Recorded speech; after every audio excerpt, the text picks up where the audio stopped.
நாட்டின் அபிவிருத்திக்கு மற்றும் அதிகரித்து வரும் வாகன விபத்துகளை குறைப்பதற்கு பெருந்தெருக்களை விஸ்தரிப்பது அவசியம் என பிரதமர் டி.எம். ஜெயரத்ன தெரிவிக்கின்றார். கம்பளையில் நேற்று நடைபெற்ற நிகழ்வொன்றிலேயே பிரதமர் இதனை கூறினார். கம்பளை நகர அபிவிருத்தி திட்டத்தின் கீழ் நகரத்தின் இலங்கை போக்குவரத்து மற்றும் தனியார் பஸ் தரிப்பிடங்கள் காப்பீட்டிடப்பட்டு புனரமைப்பதற்காக இந்த நிகழ்வு ஏற்பாடு செய்யப்பட்டிருந்தது.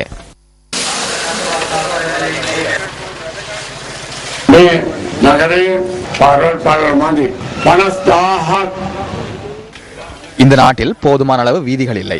தற்போது துறைமுகத்தில் 50,000 வாகனங்கள் கொண்டு காணப்படுகின்றன. இந்த வாகனங்களும் வீதியில் பயணிக்க தொடங்கினால் மக்கள் எவ்வாறு பயணிப்பார்கள்?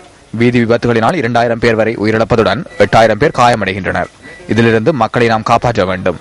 எமது வீதிகளை விஸ்தரிக்க வேண்டிய தேவை ஏற்பட்டுள்ளது. இதன்போது அரசாங்கம் சனத்தொகை தொடர்பில் கருத்தில் கொள்ள வேண்டும்.